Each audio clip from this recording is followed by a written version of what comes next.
आप सभी को जय श्री कृष्णा, राधे राधे। आप सब कैसे हैं? आशा करती हूँ आप सब अच्छे होंगे। हमारे चैनल में आप सभी का स्वागत है। हम आप लोग को एक जितिया माता का गीत सुनाने जा रहे हैं, सोहर गीत है। आप लोग को कैसा लगा कमेंट बॉक्स में जरूर बताइएगा। अगर पसंद आएगा तो हमारे चैनल को शेयर सब्सक्राइब लाइक जरूर करिएगा। अपना प्यार दुलार आशीर्वाद सदा अपनी छोटी बहन पर बनाए रखिएगा।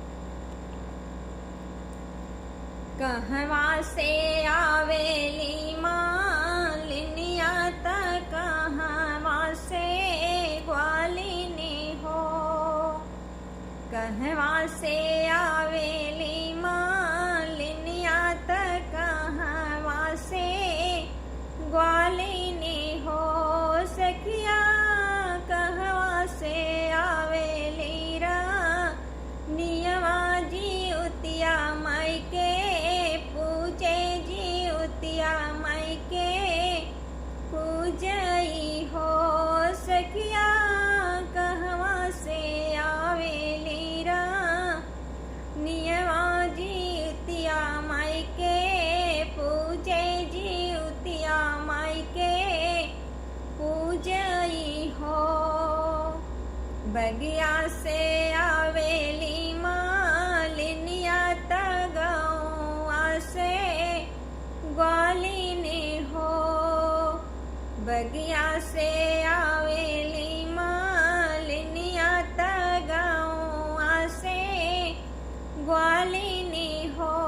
सखिया महल से आवेली नियवा जी उतिया माई के पूजे जी उतिया माई के पूजई हो। सखिया महल से आवेली नियवा जी उतिया माई के पूजे जी उतिया माई के पूजई हो। काउले के आवेली मालिता काउले के ग्वालिन काउले के ग्वालिनी हो। काउले के आवेली मालिन काउले के ग्वालिन काउले के ग्वालिनी हो। सखिया काउले के आवे नियवा जी उतिया माई के पूजे जी उतिया माई के पूजई हो। सखिया काउले के आवेली नियवा जी उतिया माई के पूजे जी उतिया माई के पूजई हो। फूल लेके आवेली मालिन दहिया लेके ग्वालिन ता दहिया लेके ग्वालिनी हो। फूल लेके आवेली मालिन दहिया लेके ग्वालिन दहिया लेके ग्वालिनी हो।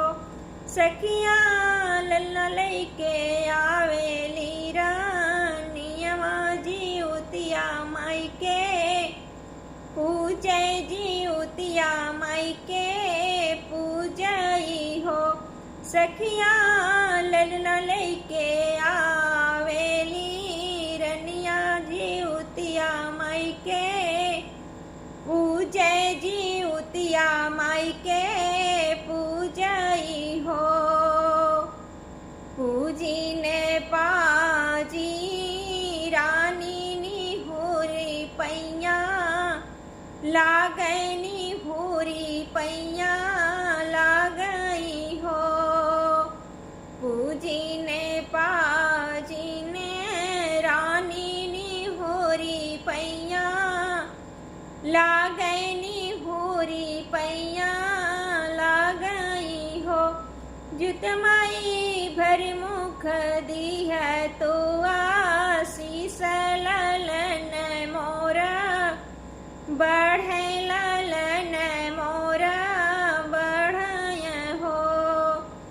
जुतिया माई भर मुख देई दाया, शीस ललन मोरा बढ़े ललन अमर रहाई हो। ये गीत आप लोग को कैसा लगा कमेंट बॉक्स में जरूर बताइएगा। फिर मिलेंगे अगले वीडियो में, तब तक के लिए जय श्री कृष्णा, राधे राधे, जितिया माता की जय।